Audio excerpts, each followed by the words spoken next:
All right. Hi, everybody. Welcome to the panel, Emerging Ethical Issues in Public Relations. Thank you all for attending this panel during the 20th anniversary of the revised PRSA Code of Ethics. We wanted to take a quick minute before we got started to thank our sponsors and our collaborators, the AEJMC Public Relations Division, the AEJMC Media Ethics Division, PRSA Educators Academy, and especially to the Institute of PR.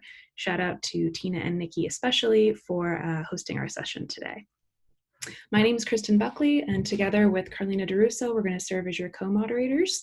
I'm a second-year PhD candidate in the Mass Communications program at Pennsylvania State University, and Carlina is a fourth-year PhD candidate currently finalizing her dissertation. So before we get started, a little bit of housekeeping. The panel is going to last about 40 to 45 minutes, and there will be time for a 10 to 15-minute Q&A at the end of our session. During the panel, please feel free to use the chat to add your question. And then at the end, if you'd like to verbalize a question, you can unmute yourself and we'll call on you to voice your question to the panelists. The session is going to be recorded today, and it will be available on the IPR site, thanks to Tina and Nikki, if you'd like to share it afterwards. And if you're tweeting about the event, we have two hashtags for use, hashtag PREthics20 or hashtag PRProfs. And be sure to mute yourself for the duration of the first part of the panel. We want to give our panelists the floor to speak and share their thoughts, and then that opportunity for a Q&A will come at the end. But please be engaged in dialogue during the panel, ask questions, talk to each other in the chat. We want to make this as interactive as possible. We'll keep track of the questions and try to return to as many of them as we can at the end. So today we are welcoming Dr. Erica Cizik from UT Austin and Dr. Nika Logan from Virginia Tech for a conversation about what is ahead for public relations in this very, very curious environment that we're affectionately referring to as the new normal. We prepared a couple questions for the panelists, so we will get right into it. So to begin, how should public relations professionals who are tasked with managing loyalties to organizations, publics, and society navigate working at organizations that benefit from the gathering, use, or sale of individuals' information? So in other words, is privacy already dead, or is there some way to protect privacy and maintain trust while adhering to the increasing demand for personal data? Everyone should feel free to offer a response to these questions, but Dr. Logan, would you like to get us started? Oh, you're muted. I do that all the time. Apologies. So yeah, I'd be glad to get us started. So I don't think privacy is dead, but I certainly think that it is under threat when we are contracted by an employer or by or either our employer or as part of our PR work for a firm. We certainly have to honor that contract and those agreements and do the work that we're supposed to do. But I do think there's an opportunity for public relations professionals to take a leadership role and ensure that what we are communicating about data privacy is honest and accurate, and there's transparency in how we say people's data will be used. And to the degree possible, I do think we need to allow the consumer some choice in how their data is used. But the best way we can do all of these things is by having a seat at the table as leadership, not only with leadership, as leadership, and shaping some of these decisions. Great point. Dr. Cizik, anything to add? I'm going to defer to Nina because she's joining us, and then I can sort of contribute. But this is sort of I think she's more apt to answer this one, and then I'll sort of piggyback. Excellent. Okay, so we actually have another panelist joining us today, which is very exciting. Nina Smith works at Polysol Public Affairs, so she's deep in the realm of political consulting at a very exciting time. So Nina, thank you for joining us. I appreciate that. Thank you for having me. And thank you for ceding your time, Dr. Cizik. I appreciate it. But yeah, I think what Dr. Logan mentioned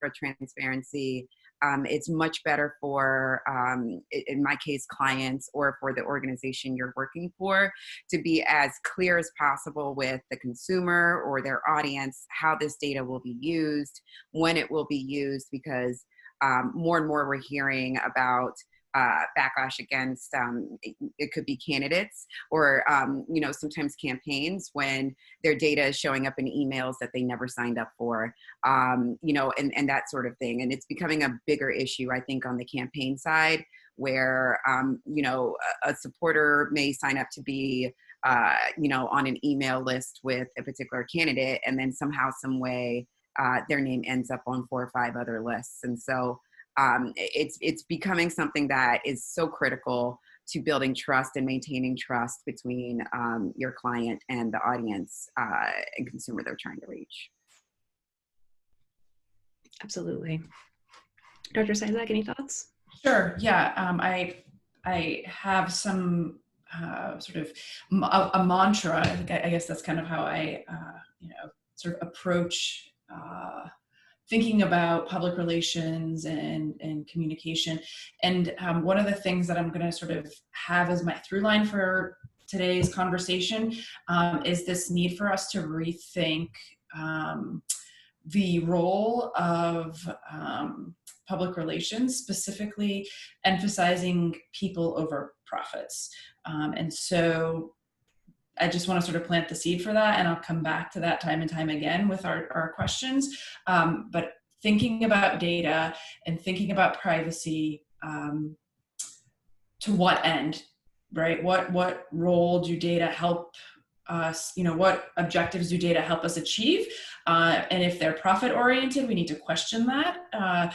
Certainly, we know that historically that has been sort of the driver for businesses, but I think the time is right for us as practitioners and us as scholars and educators to restructure the ways and the frameworks in which we've talked about public relations in a way that puts people over profit. Absolutely. Well said. Yeah, all of those are great points. Nina, especially with your experience, as people are starting to become more aware of how their data is being used, especially in an election year, I'm sure that will also help. And like you said, Dr. Logan, having PR professionals at that leadership level will help kind of make what Dr. Sizek said, hopefully a reality. Great, thank you. So on to the next question. Free speech, everyone's favorite topic. It's intended to be for the health of public discourse, but in the current age where misinformation about mask wearing can spread across social media in seconds, where and when does safeguarding the public welfare come into play, if at all? So essentially, how, if at all, should public relations professionals assume the role as fact checker or gatekeeper in situations like these? I feel like I'll jump in because this is something that's become more of a political issue when it's really a public health issue. And that's the fact that I think a lot of organizations who are trying to engage consumers and do so responsibly are paying attention and not engaging the political side of this conversation and leave that to the folks who do that on a day-to-day basis. If you're an organization that is focused on, let's say, climate change, or you're a company that sells, brooms, you don't want to be engaging in the conversation around masks as much as saying, or the politics around wearing masks, as much as saying, we want to keep our employees safe, we want to keep you safe. And so we're listening to public health officials wear a mask. And, I think those are the, if you are not in that realm, it's become way too politicized. And so doing what you can to move out of that space and kind of having that be your litmus test, for lack of a better word, for whether you engage or whether you don't engage, I think is super, super critical. Especially since this information is moving so fast. And it's, and this is people's health we're talking about. So for that particular conversation, it's become political, and that's super dangerous. If you don't mind, I'd like to sort of add to Nina's point. And as I was sort of preparing for our conversation today, luckily there's tons of examples for us to draw upon, but I was sort of wanting to draw our attention to the recent situation with Target yesterday, and if you're not aware, I'll sort of drop a link to an article in the chat function, but the Take Your Mask Off crowd at a Target in Florida. And if you haven't seen this, again, I'll show you the video. But I think this is an opportunity for Target to make a corporate response. Target has taken political stances, and I know we're going to talk about corporate activism in a bit. But from what I know, Target hasn't sort of made a corporate stance. They had a local response, and if you look at the media sort of response, but I think as communicators and based on the PRSA Code of Ethics, we have a responsibility, right, to adhere to the highest standards of accuracy and in truth in advancing some of the interests we represent. And along with that, we also have a commitment to the sort of social good and public well-being. And so, social and public welfare need to be at the heart of what we do. And I think this is an opportunity for Target to do something. So we'll see what they do in this moment. They've taken stances on various other issues. So let's see where they fall here. Yeah, I would add to that and echo everything Dr. Cizik has said and Nina, and say, and add to it this, right? In our socially, this is just the way I'll describe it, but in our socially constructed, mass-mediated world, we have to remember there are a thing called facts, and there is a thing called truth.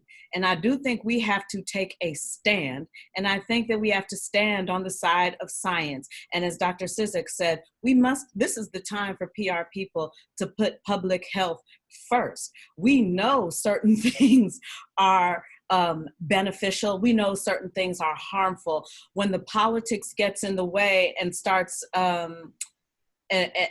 drawing attention to alternative facts, we're in trouble. So I think we have got to stand up as the conscience sometimes and say, that's absolutely not true, or we're not going to do that. There's a time for dialogue. There's a time for debate. But in a public health crisis, you definitely want to be open, but you have to stand, in my opinion, on the side of science and on the side of public health. That has got to be first. We've seen disastrous consequences when we play politics with public health. We've seen it in the Flint water crisis, and I could list off dozens and dozens of other examples. Now's the time to stand up and stand on the side of facts and truth. Absolutely. Yes. I'm passionate about it. Yeah, that's great. I feel the same way. And I think that, the employees probably at that Target would appreciate, the internal PR people communicating and be on the side of science, like you so expertly put it. Great. So I'm actually going to switch over to my co-moderator, Carlina, and she's going to take over the next couple of questions. Yeah, thanks, Kristen. So this next question is about corporate activism, like Dr. Cizik alluded to. So recently, many companies have publicly voiced support for Black Lives Matter and racial equity. And although this type of corporate activism can certainly contribute to social good, it also can increase company profit. So this question is asking for your thoughts on this relationship or even this tension between corporate activism's benefit to society and also to the company. So at what point does it become opportunistic or even unethical for brands to make public statements about social issues like BLM? Anybody want to jump in there? I think Dr. Cizik, this is your research area a little bit, or corporate activism is. So if you would like to start us off. I think this is all of our area. I'll sort of clarify, we all overlap in this area. I am happy to start us off only as a springboard because I think we're all sort of equipped to answer this. So I'll sort of start with my perspective and then pass it off to my esteemed panelists. What I want to say about this is that doing good for the world and doing well financially in terms of fiduciary responsibility for our clients and things like that do not have to be mutually exclusive. I think that's a farce. And Dr. Logan and I look at this and talk about this in our research together and separately. And so I'll just start off the conversation with that they don't have to be mutually exclusive, and I'll pass it off. I don't know if Dr. Logan, okay, you were going to jump in? You can go, you go, I'll wait. Okay. I'll just say, as someone, one of my clients is the Movement for Black Lives.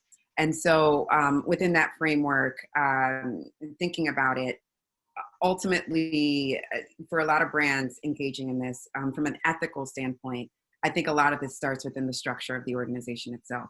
So you're stating these values, are they reflected within the structure of your organization? Is your organization representative of our country, of the community you're trying to serve?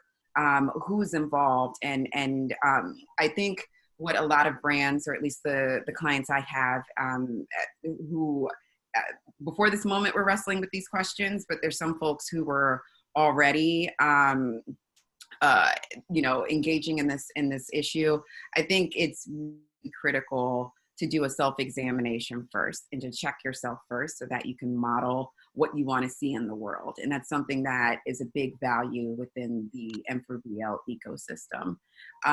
Another piece here is, M4BL fundamentally is not an organization that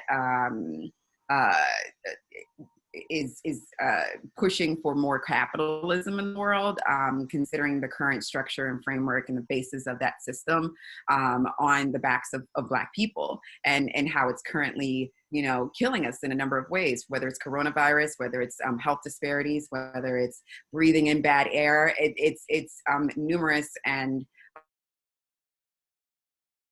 people of color, Black folks in particular, have been dealing in this with this country for centuries.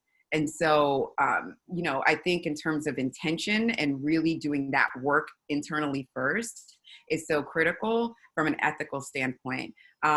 Otherwise, you're simply just going to be making a profit. And, for some folks, this advocacy work, a lucrative salary. It's something that sometimes will pull more passion out of you than resources that are offered. I think this is one moment where we're actually seeing a coalescing of support, both in dollars and in stances. But there are fundamental systemic changes that the movement is asking for, and if you aren't in alignment with those things, why is that? And, even thinking about why are people who have been advocating for these things advocating for those things, and understanding it, and then getting behind it and truly supporting it the way it should be. So that's my long riff to say, from a movement standpoint, you really have to do that internal work first before you can even step into that conversation in a real way. Absolutely. Absolutely. And I would add to that, you have to walk the talk. It's nice to write a check, but it's not enough to only write a check. It's not enough to make a statement if those words are hollow and empty. And so that's what I really like about reflection first as to why you're engaging in these activities. Another thing I think is important is, if your support for BLM or any racial justice or social justice movement is seeking ROI, you are already down the wrong path. I think this is a time in this moment to be focusing on how what you do can serve society. Now, I'm not saying profit is not important. There are other departments in a corporation that are solely focused on profit. But if we're engaging in conversations about racial justice, social justice, equality for people, those have got things that come profit is an equal concern. Back to what Dr. Cizik began with. We've got to move to a point in certain contexts where people are put before profit. Absolutely. And just to piggyback off of Nina's comment, I think it's also important for organizations to understand the complexity of the demands, right? So let's, in a way that's sexy and helps achieve DEI sort of markers, but like, let's really engage with like, what are the demands of defunding the police? Like, what does that look like? And how, like, if you are going to take it to uptake a BLM initiative or something that, you know, looks like that from an organizational perspective, understanding the complexities of what that looks like and whether or not your organization is important. Sort of understanding, unpacking all of that before you you say you're doing it. And I would just add one other thing to that. I think there has to be a reckoning with the fact that racism is real. That is a fact. So if you're supporting one of these organizations because it's fun and it's cool, but you don't necessarily believe in structural racism or systemic racism, then I think you need to do some more of that self-reflection.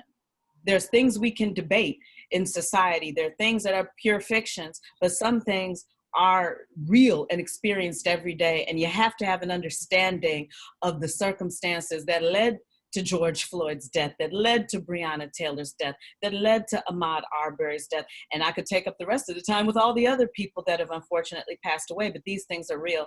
Without a true understanding of that, or at least a desire to learn more, I think then the gesture is empty.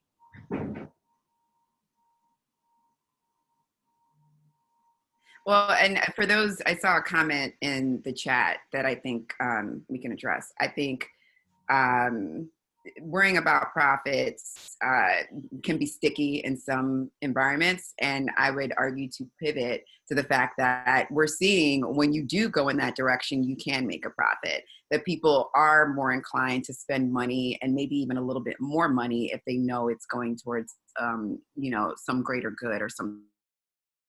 Those folks who aren't motivated by the moral imperative to save Black lives, then, you know, we can move on to, yeah, but it also is profitable. Right. So a follow-up question here is, what does the systemic change within organizations and corporations look like to you?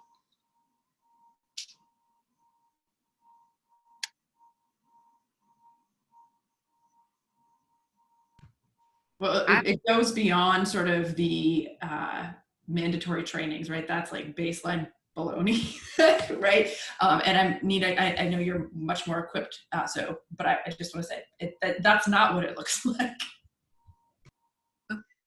No, it's definitely not just trainings. It's, again, intentional, right? If you're setting your goals for the year as an organization, as a company, where do people fit into that? Where do, you know, how are you centering that aspect of the work in the planning that you're doing so that everything you do over the course of the year is anchored in that? I'm a big proponent of retreats. And I'm also a big proponent of when you're in those spaces and you're developing those plans, that you look around the room and see who's in the room. It's so critical. I saw an article the other day, I think it was in PR Week, that a lot of PR firms are being asked to engage in these conversations, and the makeup of their firms does not reflect who they're trying to reach. And so we really have to be intentional about building the room so that when we're making plans, we're rooted in the right place, and everything else comes from that. So that's how, in terms of structure, I would think about it on an annual basis.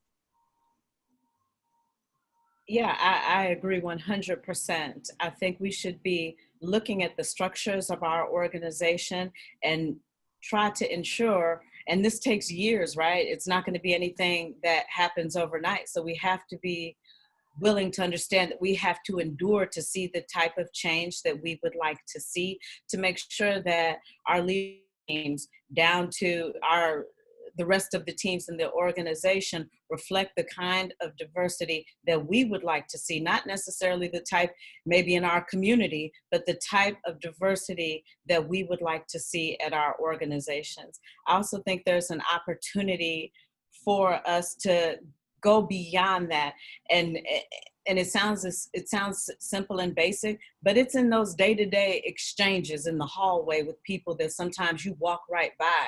I mean, actually try to get to know someone who is different from you. Sounds ridiculous, but how often do we, and this is to everyone, walk by someone that is not like us? How often do we try to engage them in conversation? There's plenty of people today in 2020 who've never been to the house of someone who is a different race from them or sat down, had a meal. So I think we have to work it from the organizational level, but also in the day-to-day life experience level.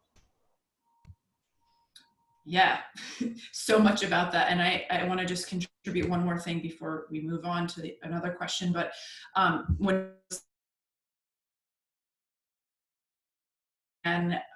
of maybe your organizational composition and you see who is there, the question I'm more interested in is who's not there, right? Sort of flipping that on its head and asking ourselves not only who isn't there, but why aren't they there, right? Like what barriers are there either by our doing or by structural or institutional or cultural barriers that exist. And this makes me think of Nika's point about sort of our day-to-day life, just anecdotally thinking about, I have a first grader and I was on this committee, and the question was, well, how do we reach other parents in the community that are representative of our student population, right? It's all just white parents at the meeting. So what are the barriers to getting our students of color's parents to the meetings as well? And thinking about the economic barriers, the social barriers, the geographical barriers, all of those things, right? So if we're really committed to creating a culture of equity, taking assessment of those inequitable structures that even prevent those people and those voices from coming to our meetings. Oh, and then doing something about it, right? Meeting them in the places that they are, rather than holding meetings at 6 o'clock at the elementary school. It's like, well, no, let's go to the communities they live in and hold the meetings in the places that they are already there, right? And one other thing I'll say, for some people, thinking about these issues of justice and equity is old, and they've been thinking about them a long time. I've been thinking about it a long time. And that's part of the reason why I'm so passionate about it. But I think for a lot of people, this is new stuff. So I do think we have to think about how can we take, there's radical change, there's incremental change. Some people are going to, be out there with the radical change. I also think this is a time for some self-reflection and what can we do in incremental steps, and how can we help people that are new, honestly, by no fault of their own perhaps, but new to these discussions and new to this way of thinking. It's going to take a lot of purposeful thought and steps and concrete steps to get to where we're trying to go, and there's no manual for it. Much of this is new. There's a question in the chat. Can I address it? Yeah, absolutely. So Tiffany Moore says that her class was discussing what happens when folks actually get in the room to check some of the DEI boxes, but their voices are silenced or the culture doesn't allow to speak truth to power. I just want to make sure that doesn't get lost in the thread. But I was just thinking, again, I'll offer a little anecdote and then I'll pass it off. I was on a press conference yesterday for the teachers union in the city of Austin, and I was just a parent on the press conference, and the media was there, and I was thinking about the people that were represented there. And the union did a very wonderful job of highlighting the voices and actually putting a seat, like giving seats at the table in this press conference to highlight the voices of the communities that were most impacted, right? Because we know based on the COVID data that Black and Brown families and children are disproportionately affected. And so the teachers union created spaces for Black and Brown families and the Black and Brown sort of social justice organizations in the city to really be front and center of this press conference. And I thought that was a way of thinking about sustainable and retainable actionable items for doing, for example, media interviews. So. Yeah, I would agree. I mean, I've had to push the AP to issue a correction around the way they were talking about Indigenous communities at Standing Rock. A lot of times you just have to watch for those things that I've seen this reported and it was reported differently. And so making sure that we're holding the line on those pieces. Generally, going back to the DEI question and when you find yourself in situations where you're trying to speak up and push the organization. I think, unfortunately, that's the type of thing where, documenting these situations and having a clear kind of paper trail that, you can present to folks that objectively speaking, these are the things that I'm seeing and want to make sure that the organization is aware of it.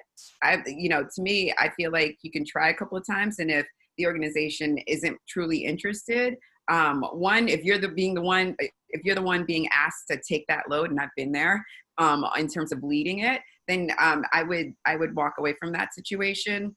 And two, if the environment is somewhere where if you are particularly a person of color and you are feeling uncomfortable, and I know COVID has made things difficult, do what you can to make yourself feel safe in that situation. So if you have the ability to find a new job and find a better situation, go that route. If you have to think about your economic, do what you can to put up the supports personally, because we're human, and that's a very big drain at times. So I would recommend having that space outside that you can get some of that energy back once you lose it, because quite aware that this is a very difficult time for a lot of people, and a lot of these situations may not be ideal. And so you have to do what you have to do to take care of yourself. And that's what I would say. And, and I would only add to that, sometimes if you notice, if there's a barrier within your culture, because everything you just said, Nina, is so true. And I've been that person, weighing my moral conscience and my ethical responsibility with the fact that I actually need to eat, and which one of these is going to win out. But one thing that has been helpful is not in the group setting, but finding an individual that I can talk to, or a couple of different people that may be different from me, but also different from the organizational culture that seems to be supporting the alienation that I am feeling as the lone or one of the few. But sometimes there's no easy answers, and you just have to make tough choices. Well, we'll move on to the next question for the sake of time, but this was an excellent discussion, and we've noted some questions from the chat that we'll bring up again at the Q&A. But on a similar note, thinking about how divided our current political climate is, what is the ethical responsibility of PR professionals who have to send out political messages for their companies or their clients? And I'll leave that open to anybody who wants to jump in.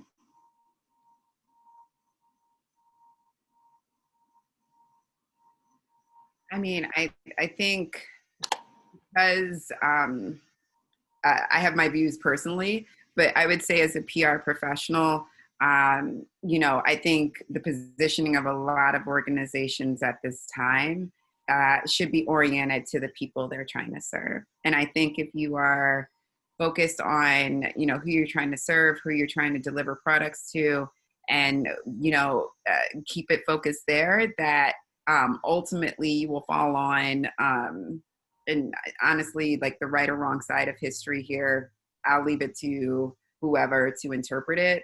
But, there's a clear call coming from the people when it comes to change, or, I'm not going to get into the political specifics, but I will say that Again, keeping your consumer in mind, actually keep you in the right place, at least from a practitioner standpoint. That's what's always helped me.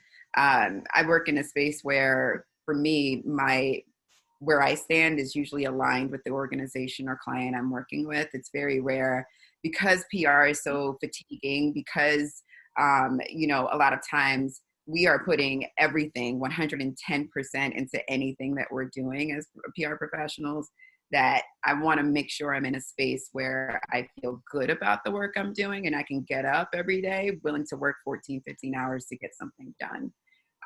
So between those two things, I think it usually can help at a time where things are just so divisive and it feels like having conversations is really tough. Yeah, that's generally been my best rule of thumb. Yeah, yeah. I'm going to put my educator hat on here. So when I think about this question, I think about the conversation that I have with my students. I teach a law and ethics class, and really sort of emphasizing the importance of our own moral compass. And maybe this is something in terms of thinking about, the projects you're willing to join, the clients you're willing to work on, and I understand some of that you maybe don't have a choice as a young professional, but really asking yourself, do your personal values and morals align with that of your client that you're being asked to work on, and where do you draw the line? That's a tough question, right? That's much easier for me to talk about in a hypothetical classroom setting than it is when you're a young person or an older person, or any really trying to pay your bills, and the really sort of the lived realities, right? But I guess, as communicators and as advocates, we can't remain morally mute, and so it's up to those of us who are in positions of power and of leadership to take action and to take stands, so that we where I land, that for those of us that have the power and the privilege, we can maybe say something about that. Yeah. I guess where I line up with it, and coming from kind of as Dr. Cizik said, the point of an educator is, even though things are so divisive right now, I try to remember what makes this country a wonderful place to be. And that is, ideally, we can disagree, and we can disagree respectfully. And so that's what I try to remind myself of, and that's what I try to remind others of when we're discussing issues like this in the classroom, or if I'm discussing it in a CSR context with a colleague outside of academia. We need to return to civil discourse, and we need to facilitate that. Yes, people have different parties, different views, but I think there's an opportunity to show some leadership, and how can we walk back some of the intensity in our debate and have civil disagreements that don't necessarily have to, go as far as they've been going. Yeah. Well, thank you. We can now move on to Q&A. So if anybody has questions, feel free to type them in the chat. And I believe Kristen jotted down a few questions that came up while we were talking. So Kristen, I'll pass the floor to you to ask some of those now, and then anybody else can feel free to type them while we keep talking. Great. So I'll read off a couple as people gather their thoughts. First is a follow-up from Jeremy Lipschultz. Hope I got that right. So if Donald Trump does manage to win the election, what is the future of PR look like as we begin to have to navigate the challenges with more radical activism and ethical PR with the current climate?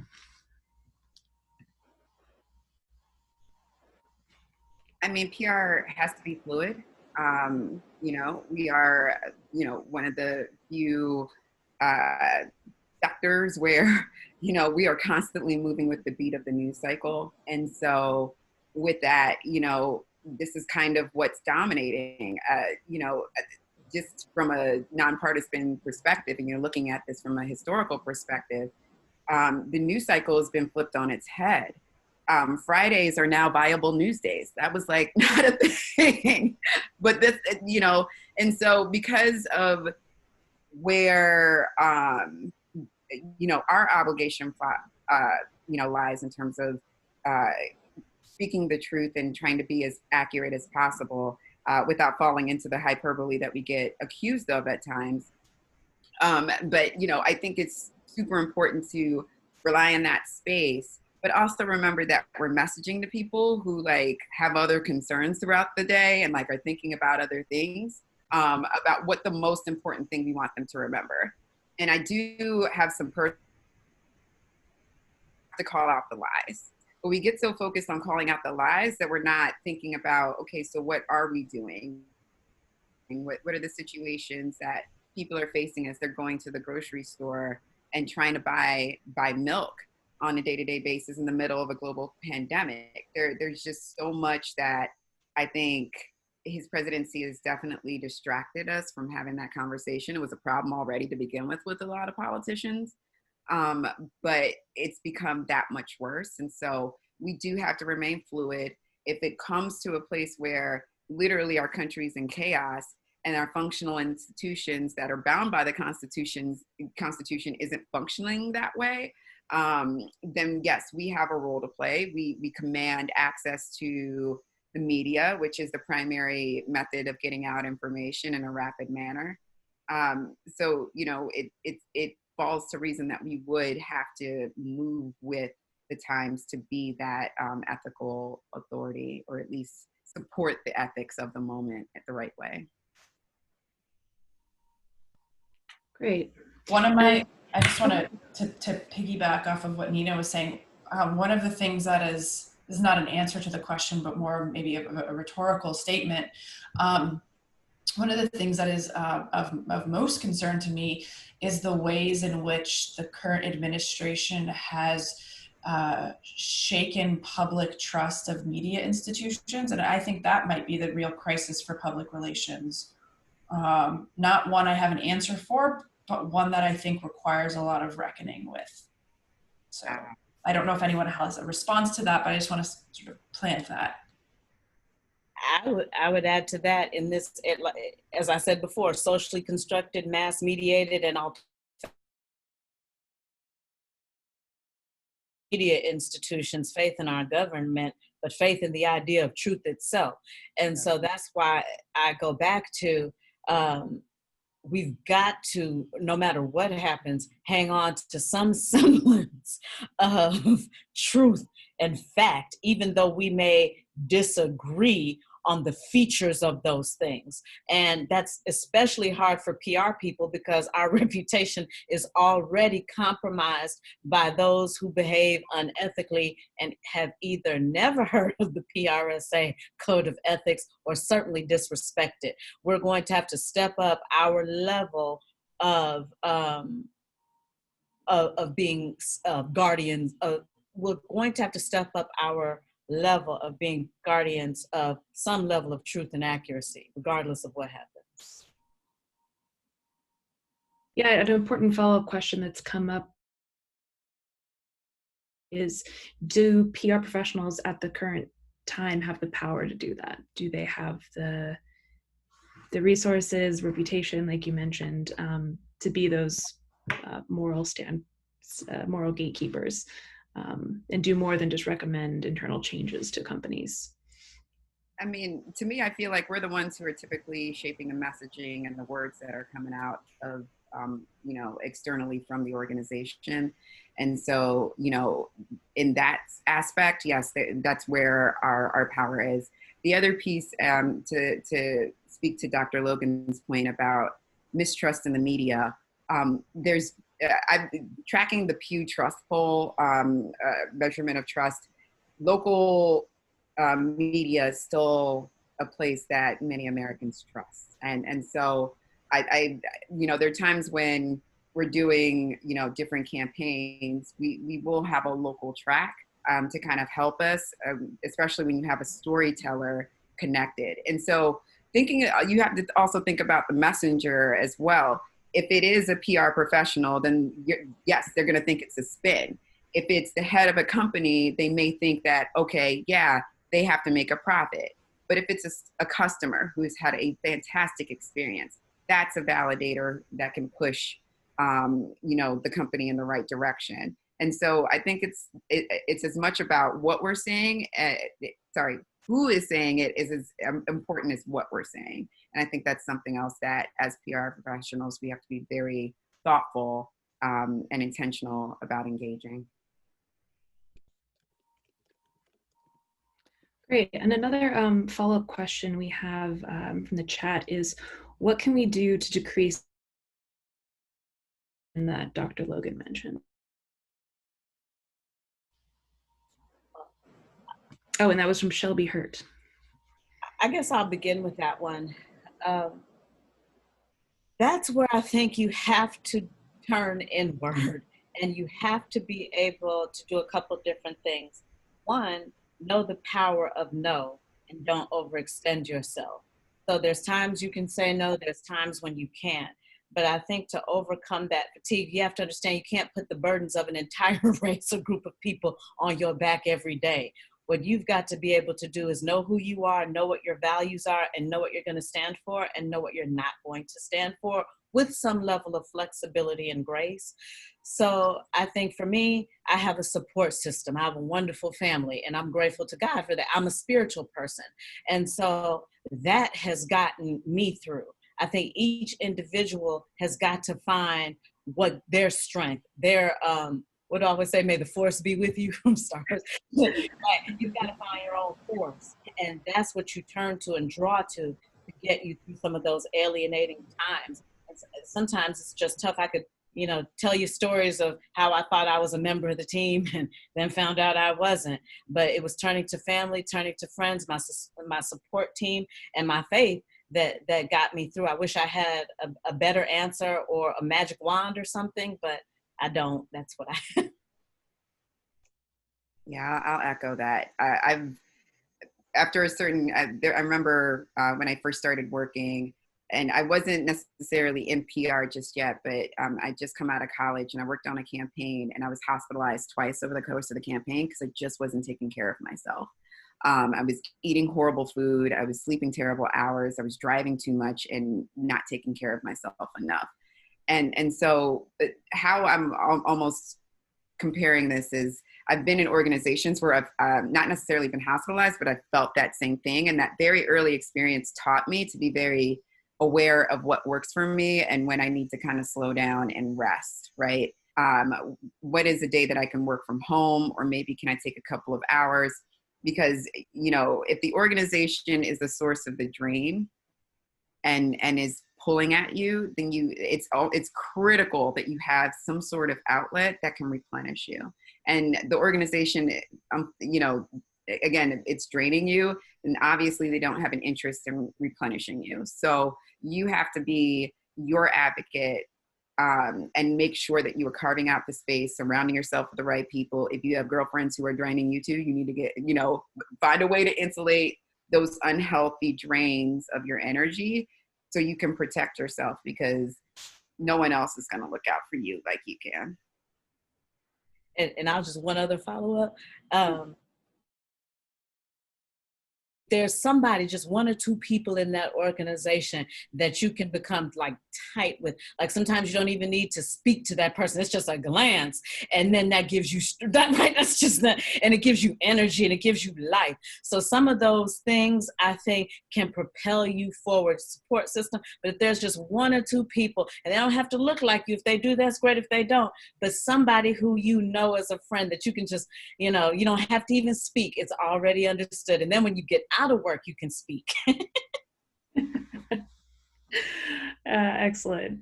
And just a note, I guess I misworded Shelby's question.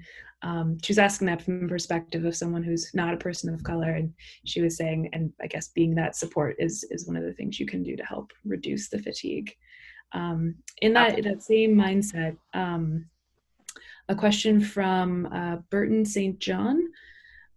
Should PR professionals be considered to be the moral conscience of an organization? It seems like a heavy lift for any one practitioner.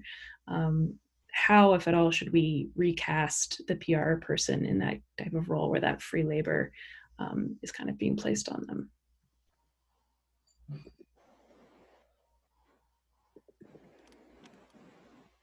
I don't have an answer for this one. I was hoping you'd do a different question. Sure. Another similar question. Like Dr. Logan had. Oh, I'm sorry. Go ahead. A response, because I think it's an excellent question, and it's hard and it's not fair. So I don't think that we alone should have to be the moral conscience of the organization. But I think depending on what you're facing, sometimes you might have to do that, but that's an individual choice. So there's been times where I've been the lone communicator, and I'm sorry, the other people were wrong. in my mind, they would say not. Maybe having to do with how we're going to lay people off during a tough time. When are we going to tell them? What are we going to tell other people? And I felt strongly that I needed to say something. Sometimes I got smacked down, I didn't get support, and sometimes I did. I think it's up to the individual communicator, probably based on the context, to make that decision for themselves. But it's great if you can work on a team that has those values and has those ideas. I don't think that it should be a mandate. Maybe it should be. I don't know. People could debate that. But for me, it was and is a personal decision and choice based on the situation and context. I agree.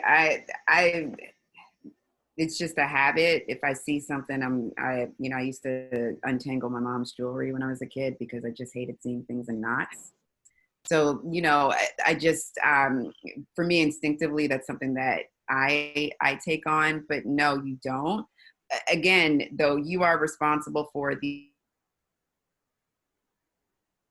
and so even if you aren't the sole person, you have a very important role in how the organization engages with the world. And so I would, again, people love PR people where we are like giving them the great articles and all that fun stuff, but they also need to respect our say and our position in terms of making in order to be successful. Excellent, thank you. With regard to people over profit, do you think that financial viability is unimportant? And how can an organization maintain a good balance between those? Dr. Cizek, if you wanted to start us off. Sure. I think I want to sort of tease out some of the nuances of the question, I think. I think that this is a cultural moment that I think both elements are important. If we understand sort of the systems of capitalism that underlie all of which we're talking about today, like profits are at the heart of that, right? And so I'm not saying that profit is unimportant because, that is ultimately going to drive shareholders. So we can't say that it's like out, but what we can do as communicators is to advocate for the people that are our constituents, as Nina was sort of mentioning, right? And thinking about the people that we represent, the people we're trying to communicate to. So thinking about those folks as humans and not as dollar signs, I think is important and a unique position that we can do because we are tasked with communication, right? And so we're not the business office, we're the communications office. And so that's sort of a starting point from which we can build the answer to your question. I'll add to what Dr. Cizik said to say briefly that, of course, profits matter, right? But the problem is sometimes they've mattered too much in realms that they shouldn't be mattering in. And so somebody has got to be able to differentiate between these things. There are certain, now, and it also depends on whether you're in a very wealthy organization or an organization that doesn't have a lot of funding. So I think it's not an either or, it's not one versus the other, but when each one should be differently articulated. That, I think, is the question. So of course profit is important. Like nobody likes to be hungry, you know, even if you're on a diet, right? So we need profit, but we also need to balance the need of profit with the need of society, because if everything crumbles down around you, what good is the money in your pocket? That's a word. Nina, did you have anything to add? No, Dr. Logan pretty much summed it up. I mean, yeah. Awesome. Well, in the spirit of the anniversary of the revised Code of Ethics, which specific ethical values should drive us going forward?